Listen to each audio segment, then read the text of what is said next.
Good morning, everyone. Welcome to Coffee and Football, presented by Vaughn Lane. I'm Blake Monroe, your host, and I'm joined this morning by Bobby Burton, and Jerry Hamilton will be joining us here in just a moment. He's having to do something behind the scenes, I guess we could say, Bobby. But tell us where you're checking in from this morning, what you're drinking, get those questions in. We'll have Will Matthews joining us as well later in the show. And Bobby, I guess the thing that we got to open with is NFL draft. It starts tonight. You're going to have a live stream later, I believe. Watch it with everybody. So what are your early thoughts? Well, my early thoughts are the reason I had a particularly big smile on my face actually is something that Jerry's working on behind the scenes. So Longhorns have some good news coming today. Not going to spoil it more than that. But anyways, long story short, NFL draft is tonight, Blake, like you mentioned. Anthony Hill is the only Longhorn really, quote unquote, on the board for this evening, and he's unlikely to go in the first. He would have to move up precipitously compared to other people that are on the quote unquote board of NFL teams. Obviously, interesting to see how he's going to perform in the NFL going forward. But then you have a number of different Longhorns in there. I wrote an article this morning, and this is what's interesting, Blake. I counted a number of NFL-ready guys for Texas this year that are in the draft. I think that 7 or 8 that are possible if you include Ethan Burke. He didn't get invited to the combine, et cetera, yet still on the draft board. But next year, a year from today, let's just play a game with me here. A year from today, there are 21. There are going to be 21 guys that are draft eligible for the Longhorns. 21. That would beat all, even if they came. I mean, I don't know how else to say it, other than it's crazy to think that that's how many they could have next year. I do believe that that's unlikely. Like there are going to be some guys come back. Like I put Brandon Baker on that list. I doubt Brandon Baker actually goes pro next year. Because he plays guard, right? Now, if he kicks back out to tackle, different question, but it is it's an amazing number. And this year is a prelim. Of course, the Cowboys have 2 picks. A lot of you guys are Cowboys fans, some of you Texans fans as well. They have a pick in the first. So we're going to talk about it a little bit later this evening and have fun. I do want to say one thing before we move forward to yesterday, our friend Alfio VZ Randall. Yes. His son had a birthday, and we meant to shout it out, but we did not do that. So, Alfio, happy birthday to your son, Jacob, 18 years old. And I think he's still going to UTSA. Is that correct? I believe so. Yep. Alfio is always pumped for that UT versus UTSA football game later in the season. He's got it circled on his calendar. So we wanted to make sure we said that. We always try to give birthday wishes out to folks, and certainly didn't want to miss Alfio's son, who's going to be playing football at UTSA. Long story short, though, Blake, for me, this draft will be about Ohio State. Yeah. And 4 of the top 12, most likely, is what people are prognosticating. Next year, I think it's going to be about Texas. Yeah. So all the accolades you witness this evening, if you're into the draft and watch it, because there's really nothing else on really. Other than NBA stuff. Maybe you like hockey, but long story short, it'll be a lot about Ohio State tonight. I think next year it's going to be all about the Longhorns. Yeah, that's fair. And speaking, I just put this in the chat, but been looking at a lot of mock drafts this morning, and you talked about the Cowboys fans in Ohio State. A lot of them have Caleb Downs going to Dallas. So. At what number? They have 12, I believe. 12 and 20. Is that right? Yeah, I think with they have I've seen him, then I've seen the LSU corner slotted with their first pick as well. Monster Delang. Yeah. Hey, look, the interesting thing about the NFL draft and people that follow college football generally also follow a little bit of recruiting, right? At the very least, if not a lot. And the NFL draft seems to be the culmination of recruiting in some respects. And what I mean by that is, how do you grade? Like, I would go back and say, okay, I rated Peyton Manning the #1 player in the country back 30 years ago. And I did.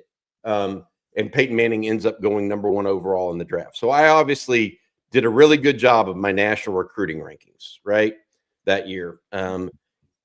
You go back and look at it like that, it's the final piece to tie in with recruiting rankings, I think, because you have definitive times where professional scouts see what you see maybe and judge them, 1 through 100 or 1 through 256. It used to be whatever it is now. And I think that it's a culmination of all of those put together. So should be interesting. Yep. All right, Bobby. Well, we're going to look at a mock draft here in a minute. ESPN came out with a final 7-round one. We're going to take a look at the Longhorns, and then we're also going to take a look at something a little bit different, an ultimate mock draft. I'll explain that here in just a moment. But first, I need you to tell everyone about Vaughn Lane this morning. Guys, I love Vaughn Lane. I love when airlines advertise low fares and then hit you with fees for everything. Want a seat? Fee. Want to check a bag? Fee. Want Wi-Fi that actually connects? Good luck. Some carriers are now making you pay $80 or more just for a seat assignment on their cheapest tickets. Vaughn Lane flips that whole script. You walk into a beautiful hotel terminal, no lines, no TSA, no stress. You board a coach with just 22 first-class leather seats. Everything's included: Wi-Fi, snacks, beverages, hot towel service, and complimentary meals on select departures. Bags, bring them, no charge. And the internet is Starlink, which means it's fast, reliable, and actually works the whole trip, not just when the plane hits cruising altitude. Plus, Vaughn Lane just expanded with more departure times between Houston and San Antonio and between Fort Worth and Austin. Vaughn Lane serves Austin, Dallas, Houston, San Antonio, Fort Worth, Plano, the Woodlands, Nashville, Memphis, Atlanta, and Knoxville. Go to VaughnLane.com, enter promo code OTF26 for $20 off your first ride. Vaughn Lane, your private jet on wheels. Thank you, Bobby. Well, first, let's take a look at that ESPN mock draft. Like I said, I pulled all the Texas players. They have 5 Longhorns going over the course of this weekend, with the first one being Anthony Hill in the second round, Bobby, to the Jaguars, followed by, at the very end of the third, Malik Muhammad going to the Seahawks, Jack Endries going to the Broncos, Michael Taft going to the Patriots, and then last but not least, soon after Taft, Trey Moore going to the Eagles with the 178th overall pick. So, initial thoughts on that for you, Blake? Number one, I'm still kind of torn on Hill. I could see him going a little bit earlier in the second round. And I'm also torn on Muhammad because I could see him going a little bit earlier than the very last pick of the third round. And on Taft, I could see him going actually lower than Moore, Bobby. Maybe I'm wrong on that, but those are my 3 things that immediately stand out to me. Of course, Seahawks and the Broncos always have a lot of Longhorns on the roster, so the Muhammad to the Seahawks and Endries to the Broncos definitely fits. Yeah, my take on some of this is I think Anthony Hill's too low. Yeah. I've said that, and I believe that wholeheartedly. As a pass rusher, and I said this yesterday, I would take Anthony Hill every day of the week and twice on Sunday over Cassius Howell at A&M. I think Anthony Hill is a better pass rusher. So I think a little bit by putting him in this linebacker box, and maybe that's where he has to go and all this other stuff. But Cassius Howell's 6'2" and 2/3. He's not a big guy. Anthony Hill's a better pass rusher than Cassius Howell, in my opinion. More natural, stronger, quicker, a lot of things. And so if Cassius Howell is going to go top 30 and they're going to make him a pass rusher full time, Anthony Hill should go that range. So I think if the Jaguars or whoever selects Anthony Hill and they don't try to pigeonhole him strictly as a linebacker, I think he's more valuable. So I actually think some team, and the thing about the draft, you don't need all 32 teams to like you. You just need one. And if somebody sees that value there for Anthony Hill as a pass rusher, I think it's different. I think it's a different story. The other one that I would mention here, I had heard that Trey Moore might be moving up some draft boards. Really like his physicality and his utility, I guess was the word that was used, versatility. Jack Endries, good player. Michael Taft, good player, obviously. Manny Muhammad, Manny, I'm interested to see where he goes because I thought he had a good start to his career, and then it felt like he kind of waned, and then maybe played well late in the year last year. Yeah. And so, where does that tape really look for those guys? And how fast is he? Does he have the makeup speed you really need in the NFL? The one that's not on here, surprisingly to me, is DJ Campbell. I feel like he's going to get a chance, and I think he's going to make a team. I could be wrong, but I just feel like he's going to make a team. I think Ethan Burke will make a team. We've talked about him as well. So, and Rudy O gets the jealousy star today. He's checking in from Turks and Caicos. So. Yeah. No, I'm not. Oh, there's the man, the myth, the legend. Jerry Hamilton joins us. I'm not in Turks and Caicos, but you could convince me. I could run a camp down there and see if there's any athletes for us. So, Jerry, I did not give away the goods about why you were not visiting with us earlier. What can you divulge and not divulge about what you were doing behind the scenes there? Nothing yet. Okay. Okay. Well, there you go. What a tease. I don't have to be. Sometimes you just gotta, I'm not trying to be, guys. Trust me. Well, Jerry, I'm glad you you joined at this time because we're about to take a look at that ultimate mock draft. We were just going over the ESPN 7 round one. But yesterday, guys, Bleacher Report came out with this idea of what if every college player was available in this draft, and 4 Longhorns in the top 17 picks. So they have Arch Manning going number 1 overall, going to the Raiders. Cam Coleman going number 5 to the Giants. Colin Simmons going number 8 to the Saints. And Trevor Gooseby, number 17 to the Lions. And remember, this is if every player in college football as of today was eligible for tonight's draft. I love Cam Coleman. I'm not saying this, but I would not pick him number 5, and I wouldn't pick him over Colin Simmons. Nah, pass rushers. I know. I mean, pass rushers. Not trying to be rude. I mean, where's Cam Coleman go? Where's Jeremiah Smith go? Is he number 2, I hope? No, number 2 was actually Mendoza. 3 was Dante Moore. 4 was Jeremiah Smith. And then Cam Coleman. The reasoning for Cam Coleman is they said the idea of pairing him with Malik Neighbors is nightmare fuel for NFL defensive coordinators. Because the Giants. That's poor reasoning, in my opinion. Not real. Where was Dylan Stewart from South Carolina? Is he ahead of Colin Simmons? So, yes, it's funny you mentioned that. He's actually number 7, Simmons number 8. And they did mention that Simmons could definitely overtake Stewart because he had a lot more production. So they said those 2 picks were interchangeable, with Stewart at 7, Simmons at 8. That's what's going to be interesting next year. When this next year's draft is going to be unbelievable. Is Jeremiah Smith, who everybody assumes, and I agree that will go ahead of Cam Coleman, but how close can Cam Coleman make it? Dylan Stewart and Colin Simmons are going to be very interesting for me because Dylan Stewart is super talented, bigger body than Colin Bobby. And he got hurt. He got nicked up last year, so his numbers dropped off a little bit. But he is really good, really good. And he could play 3-down player in the NFL. I mean, he's a 6'6", 265-pound body, right? That's very active and disruptive. It'll be interesting to see where because they play in the same conference, they're going to play common opponents next year, where Dylan Stewart and Colin Simmons line up a year from now. Because I do think both of those guys are super elite, all pro level talents. But Colin Simmons as a pass rusher is so special. The question is, Bobby, is Colin Simmons a year from now going to be seen as a better version of David Bailey? I don't know if he's a better version. I think David Bailey is a little bit thicker. My take on Colin Simmons is I would pick him over a wide receiver unless the wide receiver was generational. And I do think Jeremiah Smith has a chance to be a generational wide receiver. I'm not sure Cam Coleman is what I would call a generational wide receiver. I think Cam Coleman's a first-round draft. Don't get me wrong.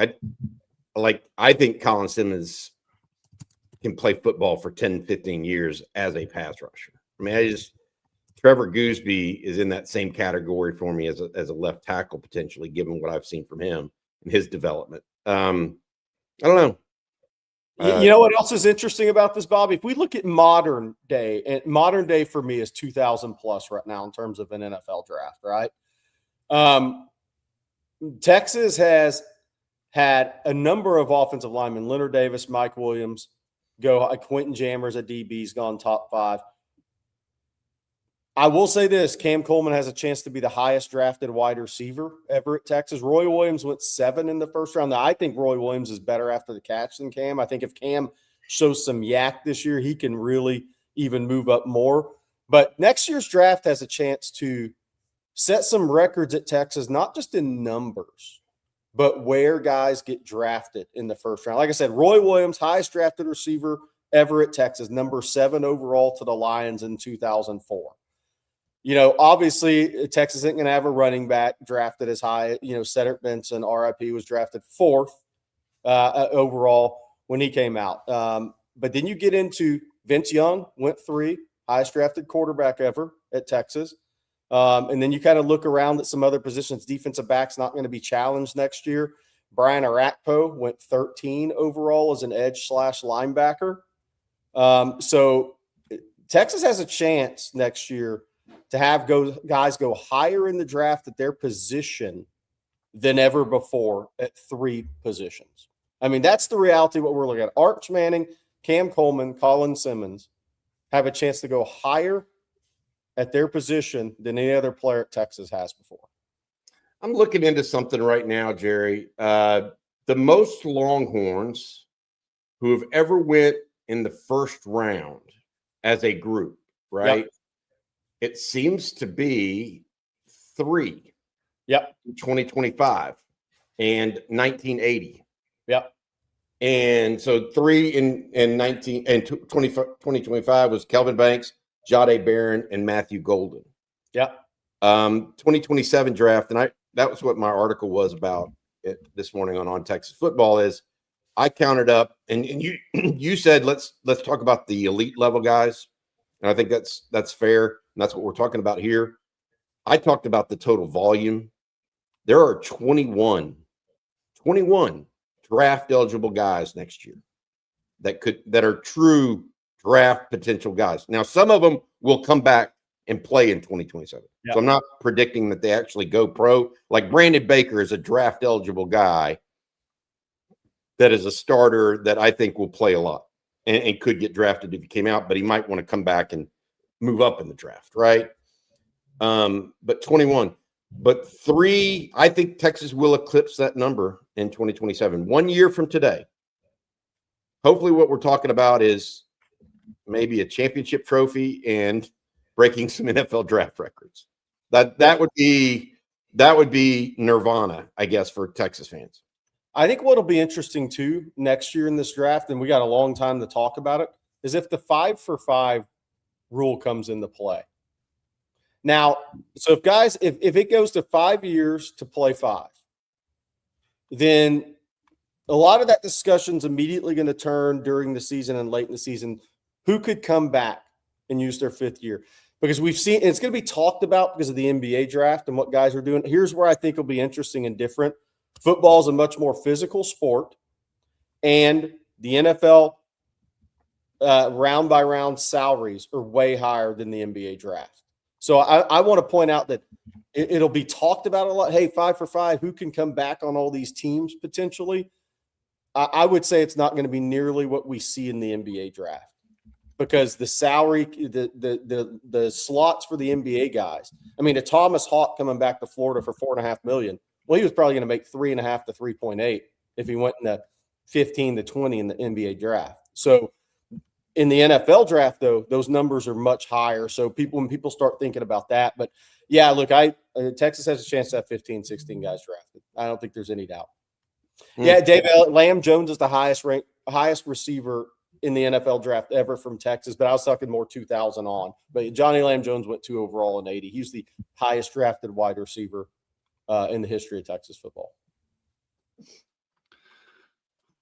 So let's see. Up next, we were going to actually do this yesterday, guys, but look at the depth chart for the Longhorns. This kind of ties into exactly what we were talking about. And today we're going to focus on the defense I'm going to put it up there. Matt made a good graphic. Thank you, Matt. Or an incredible graphic, Matt. Thank you so much for making this. But yeah, I mean, I don't know where you guys want to start. There's a lot to take in. I think we start with the biggest guy, Bobby. The one that's at the very top of the list there. He's the guy I don't want to piss off. Okay, so we'll start with nose guard. Look, I think the zero tech, and I think, by the way, Murad Watson's going to play both spots. So he's going to play both spots. But I can say this, Bobby: Texas loves their first four, and they think their young guys have really come on. So that is Jafar, Canoe, Watson, January. I think Texas feels really good about those four guys heading into next year. And then you have Sharma and you have Myron Charles. Sharma really came on the spring, the whole spring. Myron Charles kind of last half of the spring. So Justice Terry obviously was not taking part. Zion Williams is a longer-term guy at zero tech. I think he's a year away from being able to kind of push with some other guys. But Texas loves the first four guys, and I think they feel really comfortable with Sharma and Charles after the spring. Did we lose Bobby? Yes, we did. Okay. There's Bobby. Either that or he's very, very still. No, he's deep in thought about nose guard. So we'll bring that back up. Okay, let's hit recruiting real quick. Yeah, let's talk a little recruiting real quick, and then we'll try to dial him back in, Jerry. Yeah. So. So what we're going to hit on now is I want to hit on Israel Hammonds, the edge / overhang linebacker from Choctaw, Oklahoma. We watched him a while back, but this guy is one that Texas loves. He was on campus in under the radar in the spring. He's 6'3", 225-ish, heck of an athlete. This is a guy that Texas loves that I don't think we're probably talking about enough.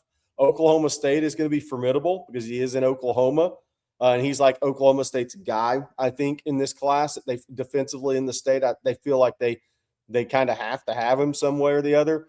But Israel Hammonds, because he can play that off-ball linebacker, he can rush off the edge, which I think is probably going to be that overhang guy at the next level if you were to pick Texas. But Texas absolutely loves this guy's athleticism. And I totally agree. They think he is one of the more underrated players in the country defensively, and you can see why. He's got bend, he's got really good feet, he's got ankle flexion, he can make plays on the ball, he has got hip flexibility, he can really turn and run, he's got long arms, he's got an 80-plus wingspan at 6'3" or right around there. This guy is a very talented upside player for sure, and one that we just haven't talked about. I want to bring him up that Texas really, really likes. So Israel Hammond, there's a really good group in Oklahoma of defensive prospects in this class. I think Samaj Stanford, the safety, is going to go to Oregon today. I think I'd be surprised if he didn't. Gabriel Osborne's one of the top corner nickel prospects in the country. I think he's going to end up at Oklahoma, though. I think Oklahoma feels like they have to get that one. He's out of Mustang, Oklahoma, but Texas has put in a lot of effort. But this one here, Israel Hammonds, is a guy that Texas has a legitimate shot at. They had him on campus. I mean, look, he's returning kickoffs, returning punts. He's making leaping interceptions. Yeah, Bandit, this is the best class. I'll have to ask somebody that's covered Oklahoma a long time. I think this is the best class they've had in many years in the state of Oklahoma. And it's not going to be as good as the Gerald McCoy, Sam Bradford, Grisham class. I don't think it's going to be that level. Those guys had, Heisman Trophy winners, all pros up in that class. But this class has some really good players out of the state of Oklahoma, especially on defense. But this is a guy that I feel like is very underrated nationally. He just has too much athleticism, too much going on with his frame, too much going on with his change of direction.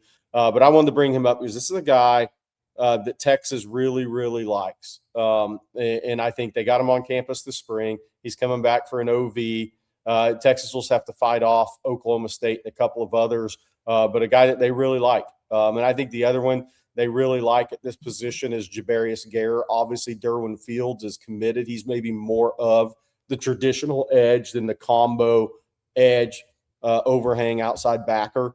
But I think Jabarius Garrer out of Pritchard, Vigerheim, Pritchard, Alabama, my Mobile. I've talked about him a lot. I went to see him, and this guy are the top two. People ask about DJ Jacobs committed to Ohio State. I don't see that one right now for Texas, but we'll see what happens before December. But he's more of the bigger edge prospect too. But Israel Hammond's a really good player. I also want to say on John Meredith, I still feel good about John Meredith with Texas. So we'll see where it goes. It does seem like we have watched a lot of Oklahoma prospects film. Oh, yeah. Over the last month, or now that I'm thinking about it, I mean, way more than we have in the last couple of years. Yeah, no, I mean, look, I think Gabriel Osborne is an absolute stud. I think Samaj Stanford is an absolute stud. And I think Israel Hammond is the same. He's just not going to be ranked there because he hasn't been known as long as those guys. And those guys play. Those guys have been ranked through set football, yes, on Friday nights on Huddle, but also 7-on-7. Gabriel Osborne's hanging on the rim in basketball. Like he's got all three components to be a highly ranked prospect in football. He can really get up in basketball. But this kid also is at Choctaw. Not a lot of guys come out of Choctaw. So Gabriel Osborne more out of Mustang, Oklahoma, in that area where there's more D1 prospects. And then obviously Stanford's out of Broken Arrow up by Jinx in those areas. And that's not all. They have other guys in that state, but they're pretty loaded. Yeah, it definitely seems like we've done more. Welcome back, Bobby. We dialed you back in. It's that time again. Time for me to get a new computer, everything over here, I guess. Well, while we're on recruiting, before we go back to look at that depth chart a little more in depth, I want to go ahead and ask you this one from Juan Garza. He says Samaj Stanford was a Texas lean. Now to Oregon. Like I said, Oregon and Texas Tech will be a thorn in Texas side when it comes to recruiting and the portal. Yes. Yeah. Yeah. I mean, there's no doubt. I mean, because they're operating without any thought to a salary cap or anything, even just into just normal thought process. I mean, they'll go above and beyond. So You're right. And they're more aggressive early. But I'm telling you, SMU is getting very aggressive early too, or attempting to. I think they're kind of trying to copy Texas Tech in this cycle and maybe the next one as much as they can. But Oregon's very aggressive early. Texas Tech, very aggressive, hyper aggressive early. And then SMU's giving it a shot here. It's something to watch there too. They're really doing the most they can early to try to lock in some DFW guys that they feel like could really take their program to another level. So I think it's as much as those being a thorn, it's how they're doing it. And they're doing it very early as they possibly can. You notice USC's not as aggressive early this year. No, because they tried to lock all their guys in prior to the salary cap going into effect. Yeah. Oregon and Texas Tech have not paid attention to that. Yeah.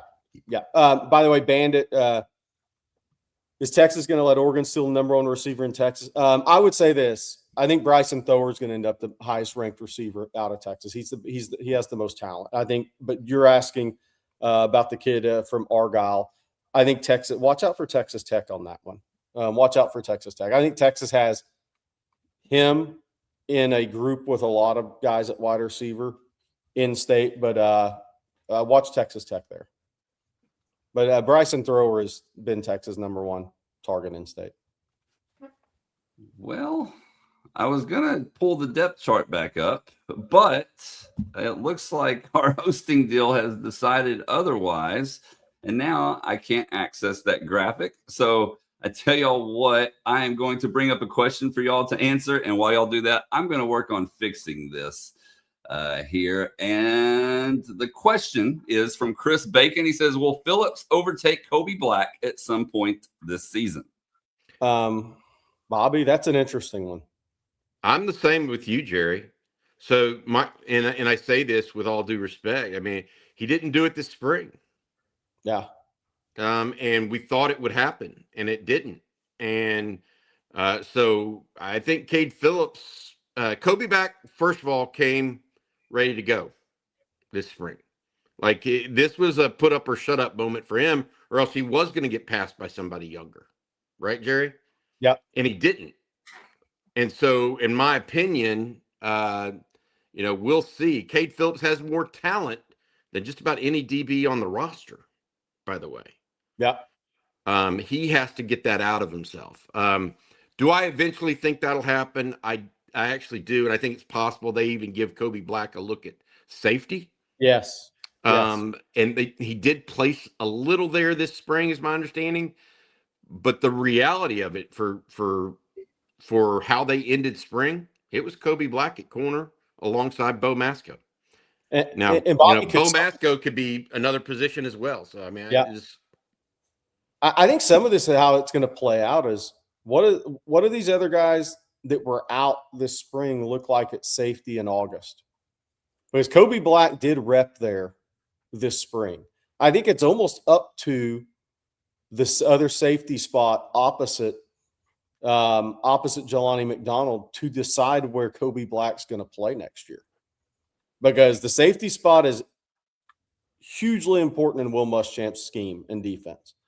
So if after a week or so in August, Muschamp doesn't think he has the answer there, then you could see Kobe Black practice there and see if he is the answer, and then Cade Phillips slides into that other corner spot.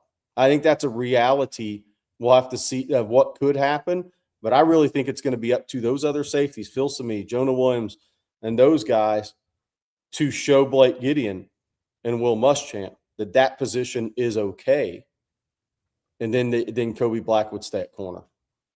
That's good for Kobe Black, by the way. He's got 2 chances to be a starter on this team and play heavy snaps.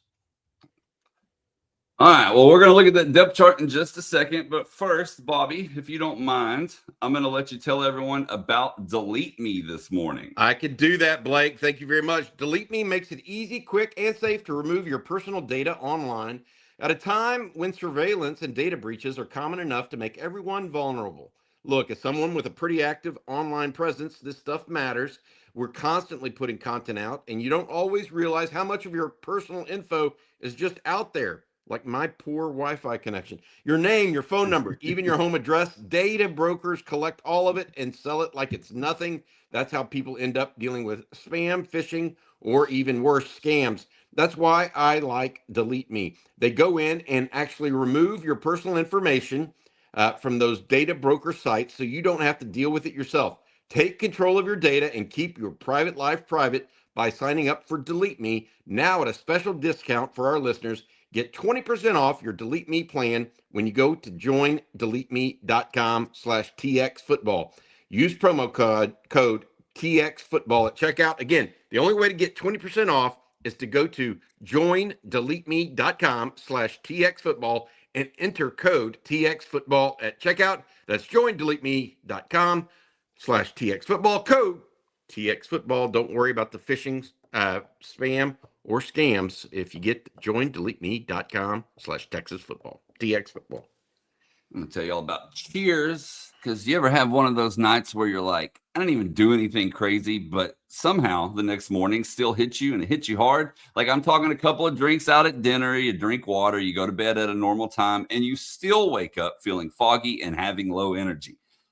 Well, you need to try Cheers Restore. I have, and I'll be honest, I was a little skeptical at first, but took it after my last drink. I went to sleep. The next morning, I felt normal. It honestly caught me off guard how clear-headed I was. I slept good. I got up ready to roll. And here's how it works. Cheers helps your body process alcohol while you sleep. It supports your liver. It helps smooth out that next day feeling. So instead of waking up feeling rough, you feel like you've had way less than you actually did. And they back it up. Feel at least 50% better or your money back. So if you're going to have a drink, do it smarter. Take Cheers Restore after your last drink or before bed and wake up feeling at least 50% better or, again, your money back. And for a limited time, our listeners get 20% off your entire order with code ONTexas at cheershealth.com. That's cheershealth.com, code ONTexas for 20% off. After you order, let them know that On Texas Football sent you. Probably a good time to play that read because many Cowboys fans may be hitting the bottle if they don't pick the guy they want tonight. Who do you think? Hey, Jerry, we were talking about a couple of guys, Monsieur Delane or Caleb Downs for you, corner or safety? I love Caleb Downs, but I'm going Delane. I just think corner is such a valuable position, man. Yeah. Yeah. And I love Caleb Downs as a player, but Monsieur Delane, I mean, look, if you watch LSU at all through their disaster this year, somewhat disaster around Brian Kelly, that guy made huge plays on the ball. I mean, like he makes plays on the ball. He's got size. I'm going corner. But I think Downs is an all-pro player. So much comes down to needs, but do you really think Downs is an all-pro player? I think he has a chance to be, yeah. Yeah, but and I'll say why, because I think he's a maximizer and a studier of the game. Okay. So whatever he can get out of it, he's going to get out of it. That's fair. Like his dad's for people that don't know, his dad's a college football coach. I don't think this is a kid, because the one thing that I think is happening in NIL now in college that you didn't have to deal with till the pros is the one thing that I've always said about the NFL is when a kid gets a $20, $30 million contract, is he going to have the same love for the game? Is that love for the game going to be true? Are you going to still go maximize your talent? You know, like, because I say to this day that in all my years of doing this, maybe the most talented guy I've seen in person was Jadeveon Clowney. And if I will always say, if Jadeveon truly loved the game, he'd have been one of the greats. But, you know, so that's the one thing I think the NFL, that's why it's never exact science, because what happens if a guy gets a $30, $40 million contract? I mean, this maximization of himself as a player, is that still number one once the dream's already been realized? I think that's the question. He didn't freeze. He just oh goodness. All right. He's back. He's back. Your screen went dark for a while. You went dark. Bobby, this whole CIA job is a second job. You need to turn it. I don't know what to say. I really don't.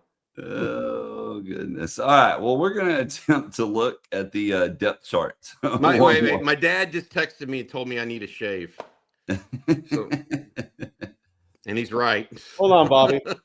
I knew that was going to lead to this. No. I knew it. Yeah, we were using Manscaped to shave. Oh, no, Harry's. Okay. Harry's, yeah. Okay. Harry's. Use promo code on Texas when you order. All right, here we go. Defensive depth chart. Once again, Jerry, I'll let you pick up where you left off. Well, Bobby, when you went out, Texas loves the first four guys. Yep. So we talked about nose, D tackle. Canoe, Jaffard, Watson. I think Watson will play both spots in January. Love those guys. Sharma has come on all spring. Myron Charles came on the last half of the spring. Texas really likes where they're at that position headed into next year. I think that look, you and I have talked to people, and Jaffard is better than people realize. I think that's the big piece of this. Murad Watson has had a better spring than people realize. You already had a very consistent performer in Alex January, and someone that I think is a team leader at this point in Hero Canoe, Jerry. Yep. And so you have four very solid guys up the middle that have played a lot of football. So I can see why. And then you have individuals like Sharma and Myron Charles, who really started coming on at the end of the season. Justice Terry is more of that 3 to 5 technique. So, and he didn't participate this spring. Look, they are strong up the middle.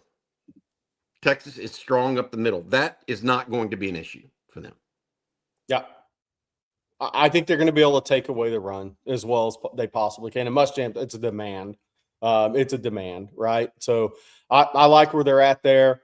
The big end spot, Lance Jackson, Zena, Jamarion Carlton. In the future, Carlton will move inside, guys. I mean, they're not going to be able to keep him under 300 pounds. He's just got too big of a frame.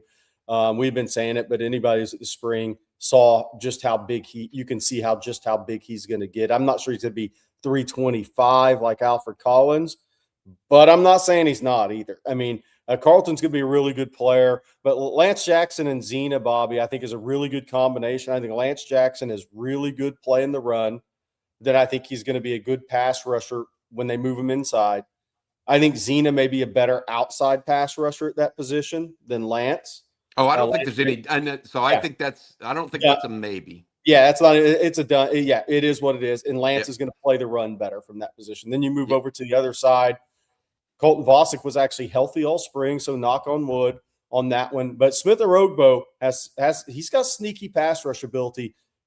Richard Wesley's a future star at Texas. He is going to play next year. He is going to play. We've been told he is going to play. Obviously, I'm not going to mention Colin Simmons. Why do we need to mention him for the 1,000th time? But I think those spots are from what they need out of those spots, Bobby. I think they're pretty strong at both of those as well, with depth and versatility of talent. I would say this as we look at this group, I think that Vosick can play both sides. I think Wesley can play both sides. Mm-hmm. So they have some movement there. Like, I wouldn't be surprised if we see Jamarian Carlton play more of a jack at times this year. Simply because he's not there yet physically, Jerry. Yeah. He's going to be there, right? But he's not there. And so I think that something that Texas has done through recruiting is has attracted and recruited some guys who allow them to move them around. I just talked about at defensive tackle, Justice Terry is a defensive tackle / defensive end, depending on the down, right? Lance Jackson, similar. I mean, he starts at end, but when it's 3rd and 10, he moves to tackle. I mean, and so I think that, look, the defensive front for Texas is kind of ridiculous. It just is.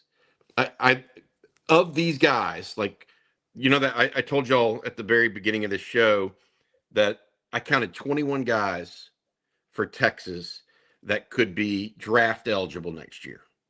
Okay, that people would look at. Well, in this front 4, okay, there's 6. That, I mean, 6 of the 21 are in the front 4. Because Zena, Hero Canoe, Jafrard, Watson, in January, as well as Colin Simmons. And that doesn't include guys like Lance Jackson that's not going to be draft eligible, Wesley, who we think is going to be really, really good, or Colton Vosick, who we haven't seen because he's been injured. So 6 of 21 in that front 4 is, show me somebody else that has it. Maybe Georgia, maybe Ohio State, maybe, I don't know, LSU at a time used to have that many. But that's impressive to me. And that's where I think this defensive front is so darn good. So darn good. Yeah. All right, guys. Well, I believe our by the way, we'll come back and do the linebackers and secondary after our special guest, and he will probably have some comments on this as well.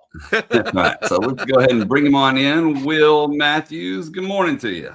What's up, team? It's been a while. How y'all doing? How you doing? You back from Europe, Will? Yeah, I'm back from Europe. I tell you, traveling with a 2.5-year-old is a bit stressful. We made some memories. But that little guy, he's undefeated, man. That was a tough one. Will, would you compare that to starting 2 true freshman corners on a football team? Is that how that would feel on game Jared, day? I guess you just do what you got to do, huh? Whatever comes your way. Taking a 2.5-year-old overseas for a trip is kind of like starting 2 true freshman corners against Ohio State. Yeah. Wow, against Ohio State, the stakes are continuing to increase here. The more I hear about this, the more nervous I get for you. Yeah, it was a tough one, but I don't know if it's as bad as 2 freshman quarters against Ohio State in Austin in September, 100,000 degrees. So, well, Grayson Littleton did okay last year as a nickel. Yeah. Hey, Will, thanks for joining us. Appreciate you. It is draft night. You played in the NFL. You were an undrafted free agent, made the team, etc. What are you thinking? We put up a list earlier They came out with a mock draft that was a compendium of all the mock drafts together, and neither DJ Campbell nor Ethan Burke were listed as selections. You went through that yourself.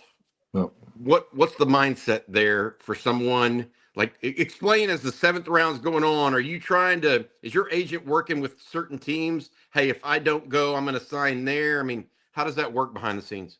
yeah. So first of all, let's kind of look at it as as a player. So as a player, you're highly touted. You're probably top 3 or 4 in your position. Like, you may be in the conversation to be drafted. I remember for me, Tom Rathman, the old fullback for the 49ers, was the running back coach for the Lions, and came to town, and he told me straight up, Will, we can't get you, you're not a first day guy. We all know that. We get it. But when the 5th, 6th, 7th round come around, like, you're our guy. And so I listened to Tony Hills too talk kind of about this as well. And you really, as 20-something-year-old, you believe that. You think that I'm the man. I was the best fullback at the pure fullback in my position in that year. So I'm like, oh yeah, there's no doubt.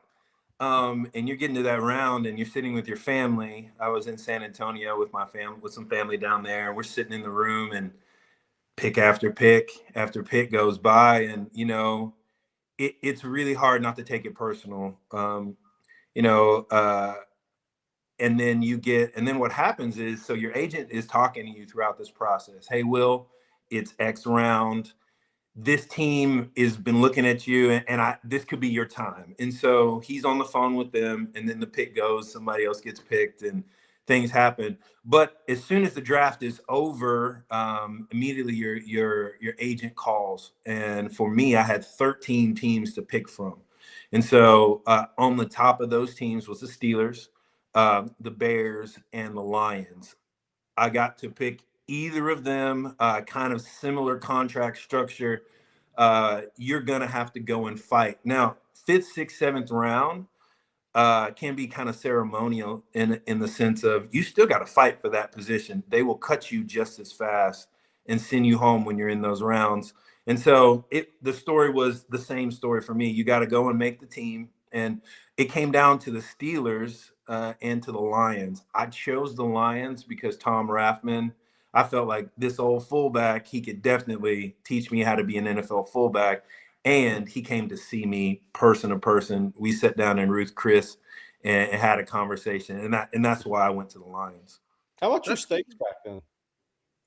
How much were steaks? How much were Jerry, steaks of back then? all of that he just said, Jerry asked how much were steaks.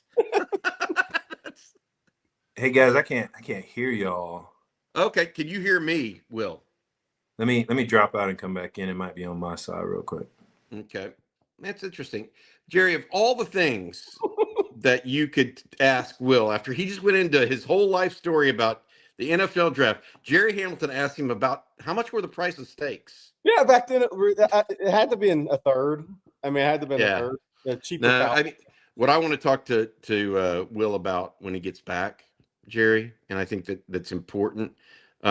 He mentioned the personal. Can you hear us now, Will, or no? Yeah, I got you. I got you. So, Will, you mentioned that personal process that you went through. Do you have like a little tug at your heartstrings when you see an Ethan Burke or DJ Campbell getting ready to possibly go through that as a former Longhorn?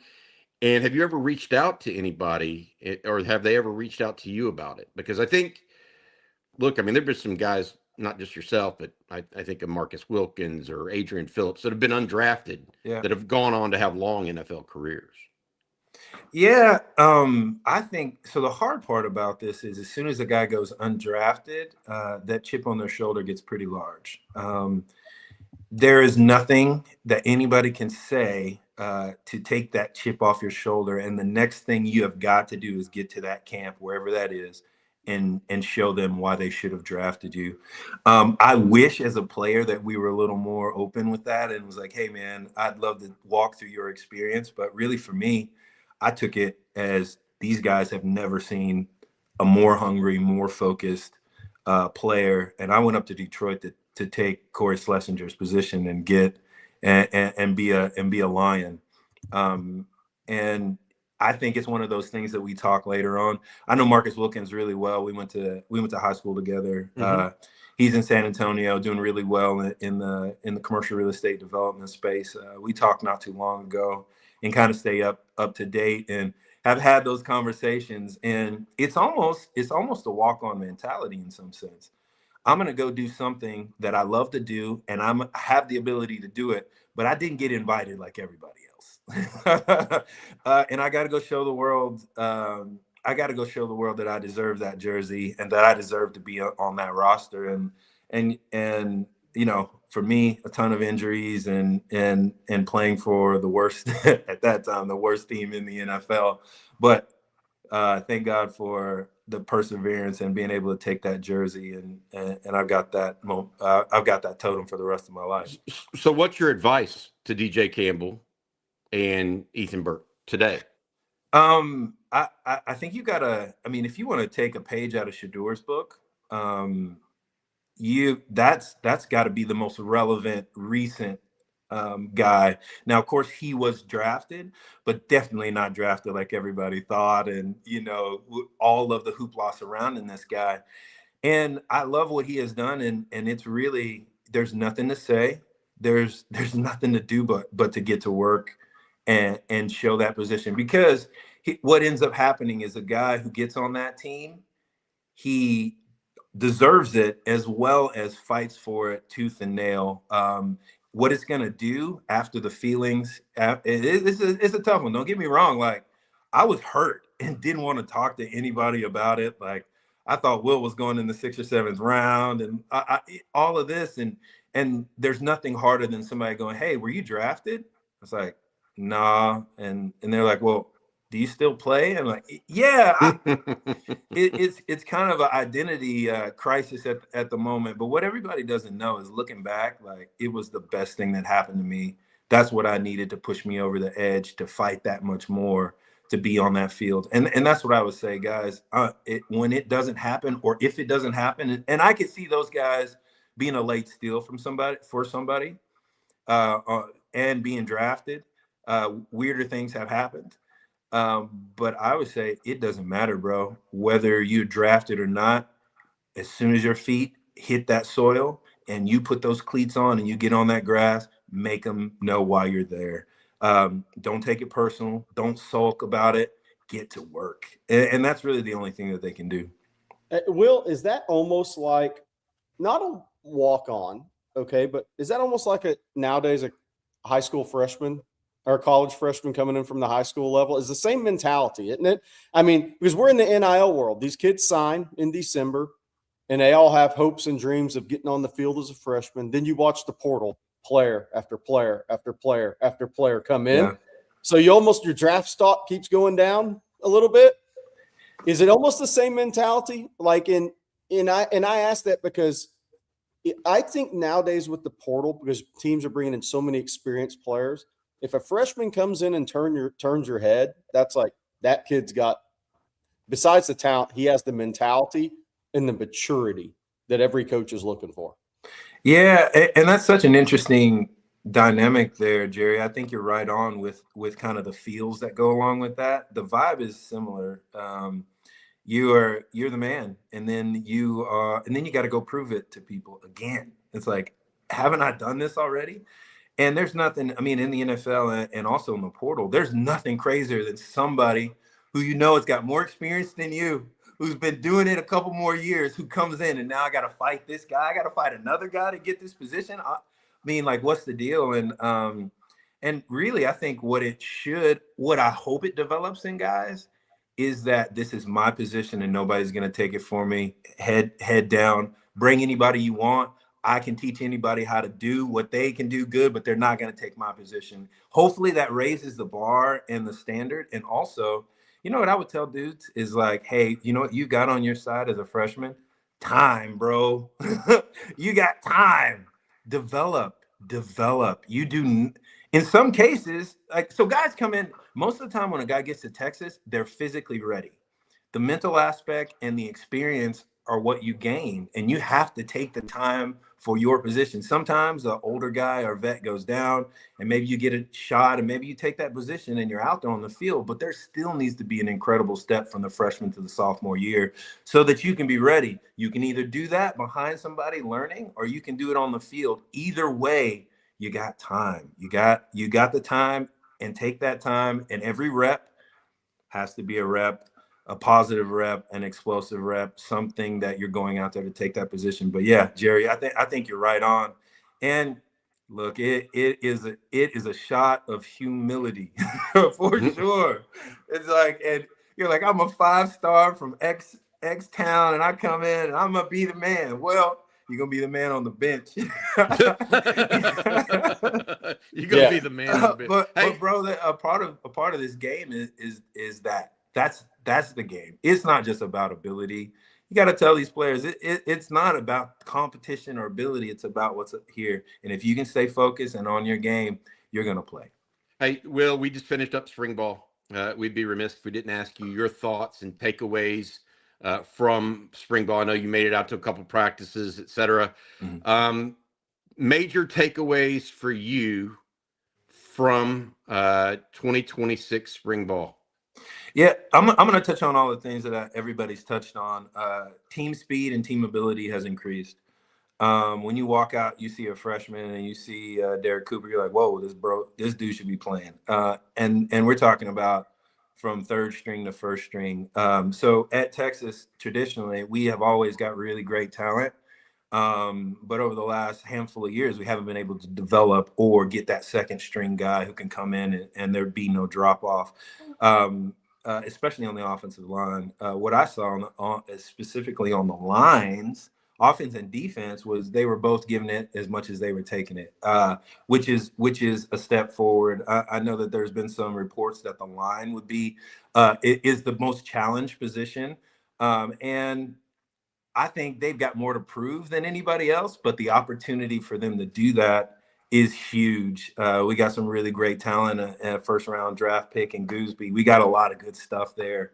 But what I saw that impressed me was not just the coaches' excitement about the team. I was didn't go to the spring game, but did some of the alumni events and stuff, and was talking with Sark and got to spend some time with Coach DeLuke, running back coach, and those guys, and they were so excited to tell people about the team that they had. But what was interesting is I think this team is more fit for the coaches that we have. So it's a difference when a guy comes and they're like, I'm gonna coach this guy and do my best, but it's different when you bring in a guy you can give to. I think these coaches know that they have something for the team. The team knows that the coaches have something for them, and the coaches are proud of the players, but also their ability to invest in those players. That's what I saw that was really, really important. I saw the development of depth, the second and third string. And then also, we didn't have as many GoDaddies as we have now.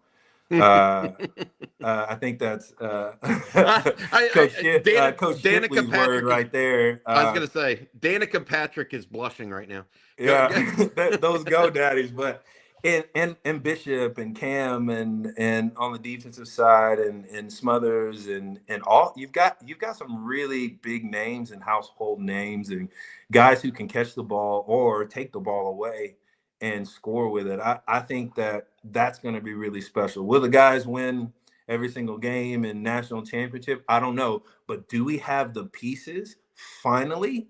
Yes. And the energy, I don't want to leave without talking about that Muschamp energy. There was a different energy on the defensive side. There's a different confidence on the defensive side. For the guys to just have installed his defense and be working through it, and them to be so confident and so excited about it, he must be speaking directly to them. So, all the pieces are there. The kindling is ready. We got to light that fire, though. Hey, Will, you can answer this question from a unique perspective. Nobody else we can get on the show can, outside of a Texas coach. You're on the sidelines 12 Saturdays more a year. You see what Georgia looks like physically. You see what Ohio State looks like physically. Nobody's ever going to look like that peak Nick Saban teams physically. Nobody in the history of college football will look like them again. But does Texas physically look closer to the Ohio State 2024 when they roll out to the Georgia teams than you've seen in the Sark era? Yeah, I was really surprised, and I love what Coach did with going out and getting Coach Muschamp, which really he's the DNA for that Georgia defense. If you can't beat them, make them join you. And they have recruited really well, but I think they've developed internally with the guys that they've had really, really well. The size is great. The speed is exceptional. And their experience and maturity is really high. I think the things that Georgia defense and Georgia teams have had and Ohio State have had is overall ability, but they've really had great second string and third string prospect guys who can play. And that was one of the things that I highlighted in my overview of the spring is you didn't just see it in your stars. Colin Simmons is going to be Colin Simmons wherever he goes. It is what it is. But we're looking at the guys behind him, the young guys who are making up, who when he comes off the field, who are gonna surprise some people, which I'm excited about. And so, do we have the size, the speed, and the maturity? I think we do. It's going to be up to Coach Sark and, of course, the players to pull that cohesiveness together and show it on the field and show up 12 Saturdays. It's tough to show up 12 Saturdays. Coach spent a lot of time with Coach Mack, and what he says. You got to win 9, and you got to win 3 close ones. It's tough to do. A lot of things got to go your way, but I think, Jerry, I think we're there. This is the first time I walked up and I was like, oh, this, yeah. Georgia they came to Austin and they walked by and I was like, okay. That's what I was asking. That's exactly. No, you looked at him and you said, that's a future NFL roster. Yeah. That's what you're seeing. That's what I try to, your reaction, Will, is the same as mine that first day of spring practice. When you walk out there and you've got 5 or 6 defensive linemen, you've got 5 or 6 skill players. You've got Jelani McDonald sitting back there at safety, and you're like, he looks looking like huge. Yeah, looking you're huge. It just is what it is. I mean, and there's no hiding from it. It's all about going and doing now. So, Will, thank you so much for your time, buddy. We appreciate you very much. Welcome back from Europe. I do not envy you having a 2.5-year-old trying to get on a subway somewhere over in a foreign language, by the way. That would be nightmare. It was tough. That British English is a different English. Please mind the gap. Please mind the gap. Please mind the gap. Yeah. Be good, brother. Thank you. And welcome. All right. Hope to see you this weekend. All right, later. See you, Will. All right, guys. Sorry about that. Had to exit for a moment to take care of something. And thank you to Will Matthews. And Bobby, if you don't mind, I'm going to let you tell everyone about Laura Baker this morning. Yeah, absolutely. Laura Baker. If you're moving to, from, or within the Austin area, all the way up to Georgetown, anywhere in Austin, give Laura Baker a shout. 512-784-0505. That's 512-784-0505. Laura at Andy Allen Team. That's Laura at Andy Allen Team. Long-term Longhorn fan. Big Longhorn. Dad used to be a professor at UT as well, so she knows the area. She's with the Keller Williams team and the Andy Allen team at Keller Williams. Again, that's 512-784-0505. Thanks, Laura, for your sponsorship of On Texas Football. We're going to talk a little prize picks this morning because, quick heads up, the regular season is done. The NBA playoffs are here. And this is where things get a lot of fun real quickly. On Prize Picks, every bucket, every dime, every big moment, it all hits a little different when you've got a lineup going. I've been playing it. It's super simple. You just pick more or less on 2 to 6 player stat projections, and you build your lineup. That's it. And now, during the playoffs, they got the Do It Live sweepstakes. You can make picks while the game is happening and have a shot to win a trip to the NBA Finals. And you got to love the flexibility, too. You can go with flex play. You can still get paid, even if one of your picks misses, or go power play if you're feeling bold. And the early payout feature, if your guy starts hot, you can lock it in early. and pad that wallet. The best part is Prize Picks is available in all 50 states, including California, Georgia, and of course right here in the greatest state of all, the Lone Star State. So download the Prize Picks app today. Use code ONTEXAS to get $50 in lineups after you play your first $5 lineup. That's code ONTEXAS to get $50 in lineups after you play that first $5 lineup. Don't forget, check out prizepicks.com/doitlive sweepstakes, all one word, for more details. That's Prize Picks, a preferred partner of the NBA. Okay. Well, we need to go back to the depth chart and finish wrapping that up real quick here. So let me bring that back up. We got to talk about linebackers and defensive backs. Yeah, so Brad Spence will also rush the passer off the edge. I think we know that, and I think that may be his strength as a player.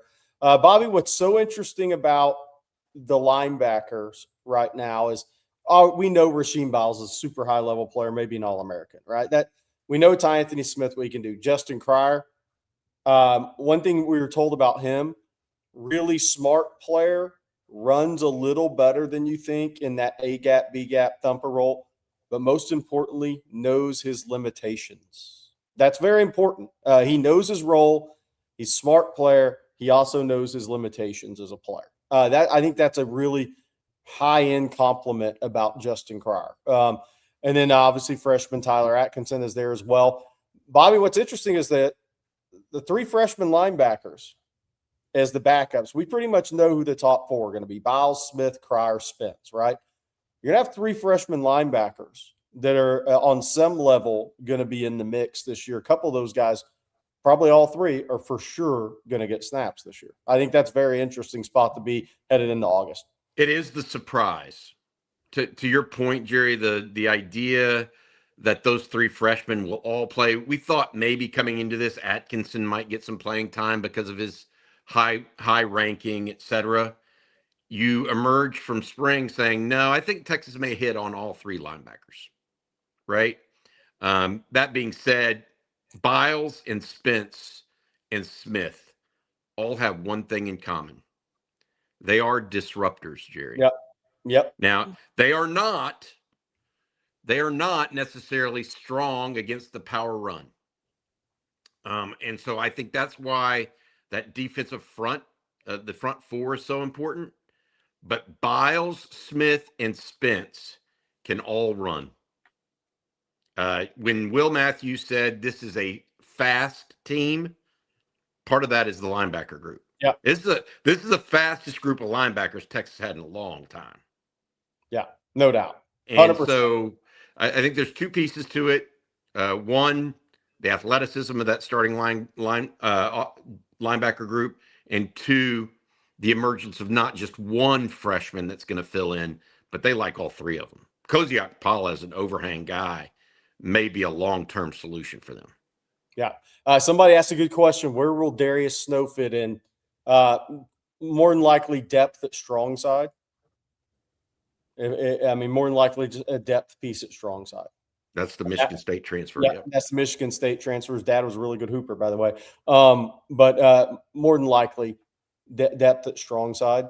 Not saying he couldn't play some weak side and add some depth there, but he's a depth piece coming in August, or coming in June, I should say. Then secondary, Blake. Oh, yep. Let's hit on secondary.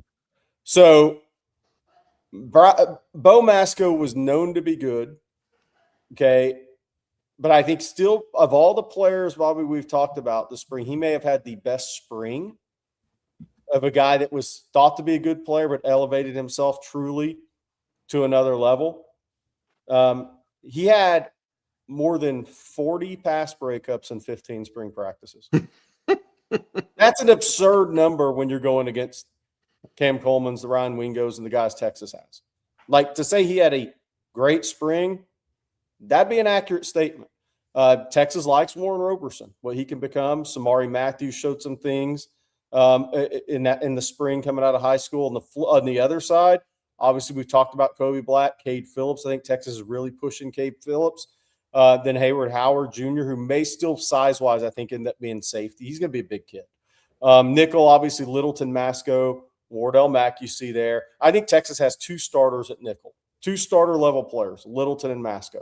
I think that have legitimately 2 guys. If Bo Masco went to another school tomorrow, he could start at nickel almost anywhere in the country.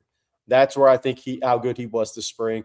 Strong safety, I think maybe the position with the biggest question mark on defense. Not maybe, it is going into August. Bobby, in the summer is Derek Williams, obviously back. Feels to me out. Cunningham played there. I'm not sure long term that's really what he is. Jonah Williams injured. Yaheem Riley behind the other guys who were there for spring, who took part this spring. So it's really that position is the one where I think Texas needs to find the most answers headed into next season.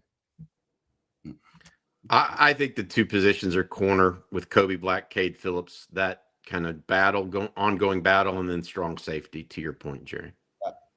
Those are the ones. I love where they're at with Grayson Littleton, Bo Masco, and Jelani McDonald. The other 2 starters is TBD, in my opinion. Yep.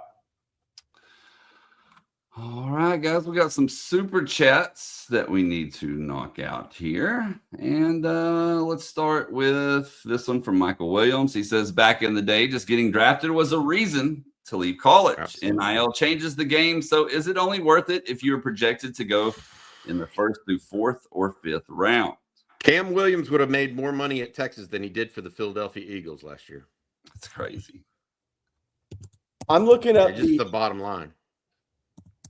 I'm looking up the NFL's pay scale for 5th round because I think that's a really good question.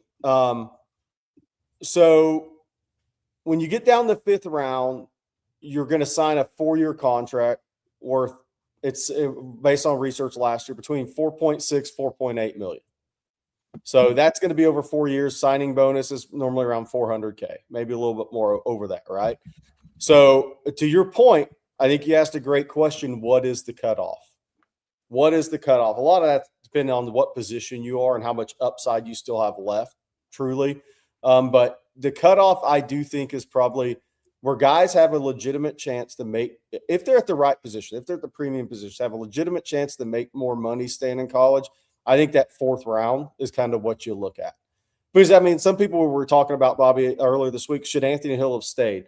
No, not as a 2nd rounder. 2nd round, I mean, you're going 11, 12 million. You're getting 9. You get a lot guaranteed. You get, guaranteed. In your first, you get a 5 million signing bonus and 4+ in your first year. You're making 9 million year one. If anybody stays in college and turns that down, they're nuts, by the way. Nuts in a physical sport like that. I think when you get to the 4th round is where those decisions get tougher. So are you saying Arch Manning's nuts? Because Yeah, well, he's the outlier because that's not even considered in the Manning family, right? That wasn't okay. So he gets a pass. I think there are always anomalies. I guess what I'm saying there.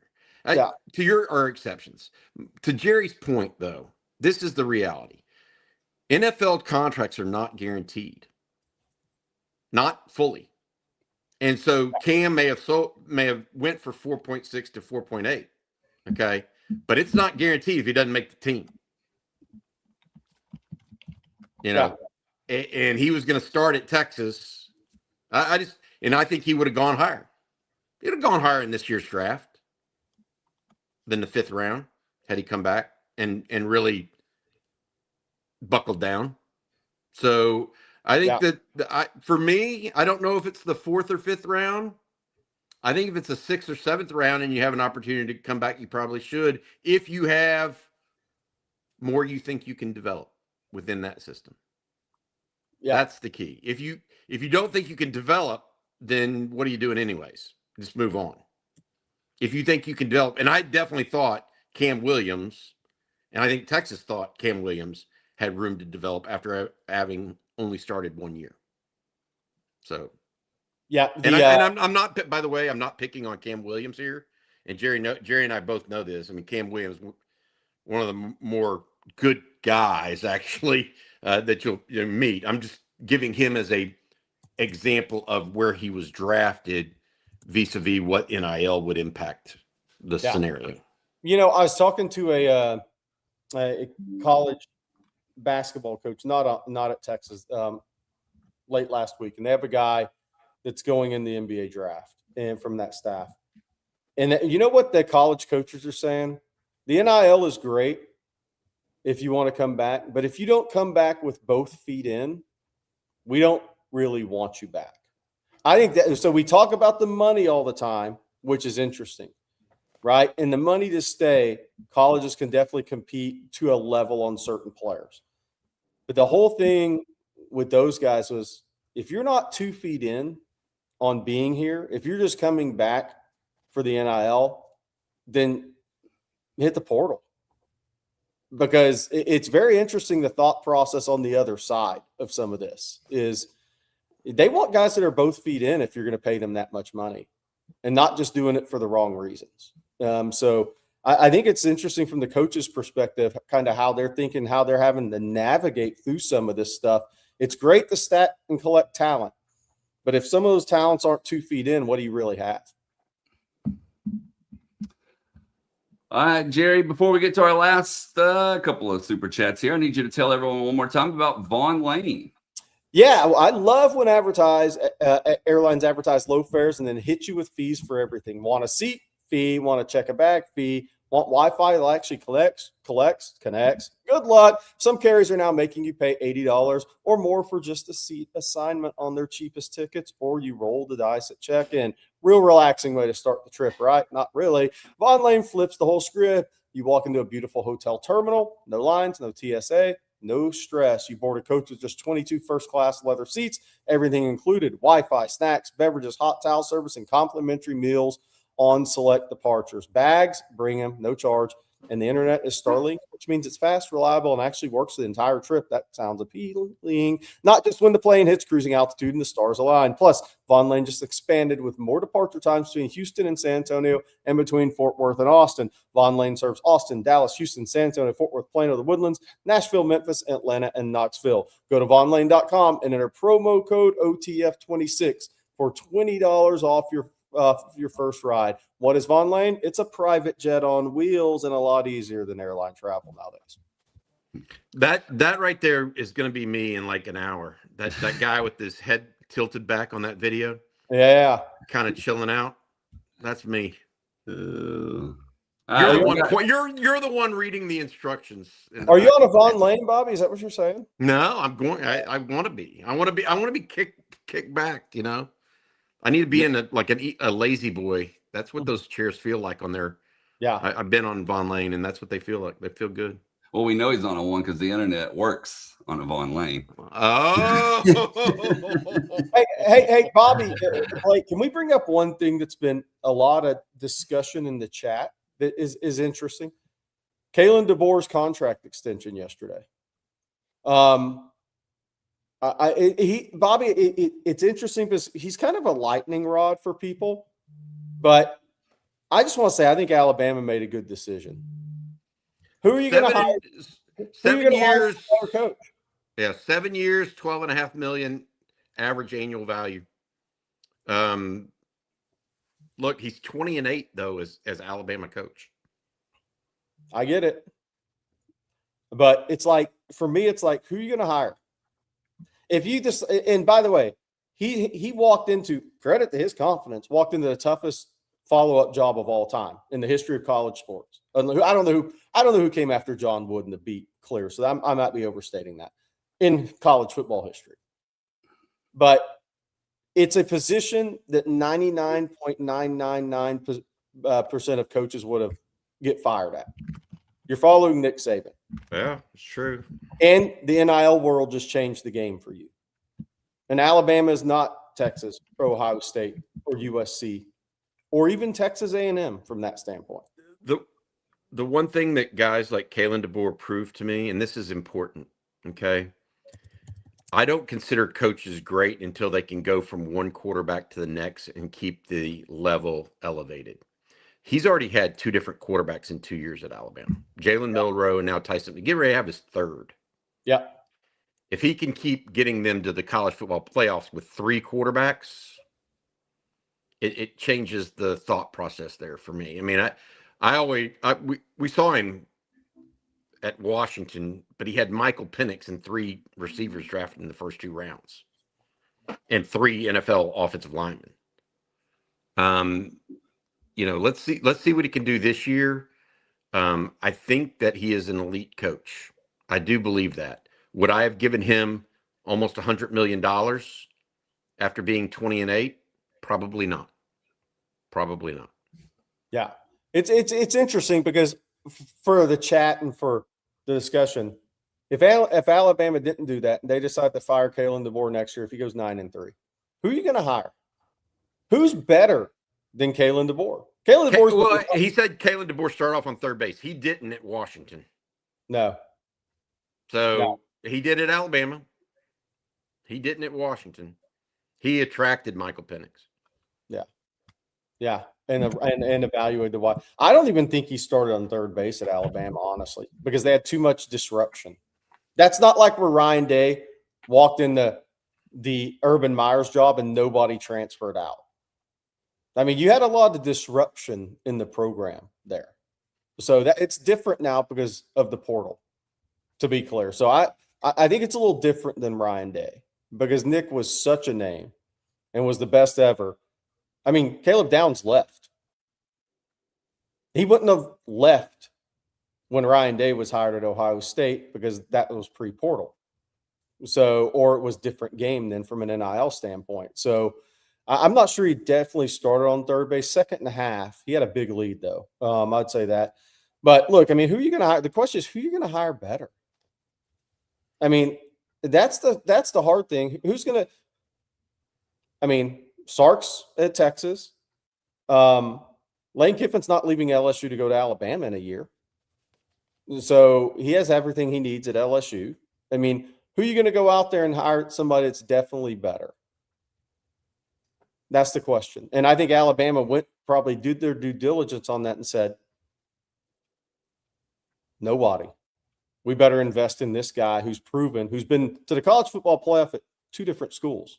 If you have a short rope with that, then you can get into a really bad place as a fan base and as a university, as a program.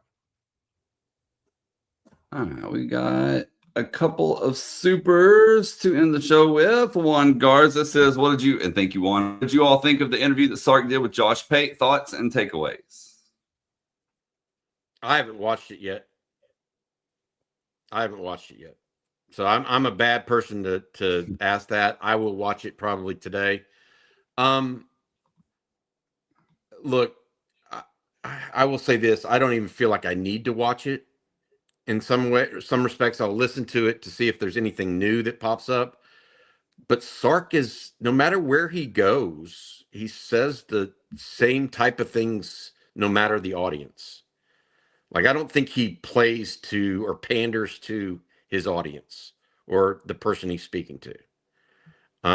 So I'll go listen to it, Juan. And if there's something that I feel like I need to bring up tomorrow, we'll do that here. And then we got a couple more because one just came in. Let's see. Both of them from Bald Father Betts. Does Will Muschamp play the Kirby post-game press conference tape all season or wait in case you have a matchup with them in the SEC title game? Man. So true. I don't know what, have you heard anything behind the scenes of, other than no thud, no play, Jerry? Has anyone heard of something that they're a rallying cry behind the scenes that the team is focused on at this point? Or does that come maybe in summertime? It's a good question. I just don't know of anyone. Look, I'm a little different. I think it's a good subject. I'm not even worried about Kirby Smart comments. You know what I'd make cut-ups and have playing on continuously somewhere in that Texas locker room, and I'd play the cuts of Florida beating Texas physically all summer, leading in the next. Forget Georgia. The Florida game is what I'd be playing, and I continuously say, when we go to Tennessee, we better have to be ready to play. And I know Ohio State comes before it, but I would have it on repeat. Plays of Florida beating you physically in the swamp. That's what I'd have planned. Forget Kirby Smart, because that was the game where you didn't really show up for the fight. You showed up for the fight and lost a better team sometimes. but you didn't show up for the fight. That's the one that will always stay under my skin. And I hope that's where the motivation is coming. Because in the SEC, you have to show up for the fight, else you get knocked out and return home with black eyes. I hear you on that, Jerry. I would not pick that game, and the reason why is there's not enough of the guys carrying forward, and it's not about last year for me. It's about what someone said about this year. So whether it's an A&M or OU player or something like that, or just a rallying cry that is a unifying cry to get better, along it. I'm interested to see it. I'm sure Sark has some ideas and what they're going to do, but something that we'll monitor and pass along once we hear. And we got one more from Bald Father Betts. He says, I don't know if it's been discussed, but how close was Saban to Texas? I was in school from 2011 to 16, and I remember the cutouts of him all over campus and the buzz. More buzz from the Texas side than the reality of it. If for the revisionist history on that one, and people still pump it up like it was going to happen, that's all. It was much more from the Texas side than reality. Yeah, I think that at one point Texas thought they had a deal. And at the same time, when it didn't happen immediately, Alabama immediately announced an extension. So Nick Saban was clearly playing both sides, and his agent was. And so that's normal. That's what that is. Yep. So how close? Nobody knows that really, including Texas, by the way, other than Nick Saban and Nick Saban's agent. Those are the two, like DeLoss Dodds, Mike Perrin, Steve Patterson. Those guys wouldn't know. The only two people that know are Jimmy Sexton and Nick Saban. Even the wealthy UT donors, Saban could have been double talking them at that point, which is, unfortunate, but likely in this day and age. Yeah. All right, y'all. That's going to do it for today's episode of Coffee and Football presented by Vaughn Lane. We want to thank them along with Cheers, Delete Me, Prize Picks, and Laura Baker all for sponsoring today's show. Of course, thank you all for tuning in as well. Bobby, NFL draft tonight. I know you got that. Yeah, we're gonna do a watch along. Jerry Hamilton thinks he's gonna break some news here in a little bit. We'll see. We mentioned that at the very outset. Jerry did not join us at the beginning because he was busy taping something. We'll see if that comes to fruition today. We also have some other news and notes. Make sure you check us out on ontexasfootball.com. And then the draft tonight, Cowboys with 2 picks, Texans with 1. Ohio State expected to get 4 in the top 12. Should be a lot of fun. Just come join us tonight on the live stream. Sit back, have a cold one, listen in, and see what happens. Randy Bobandy, I'm jealous. You're watching the NFL draft. That I know where you're watching that at, Floribama tonight. Have fun. That's going to be a riot.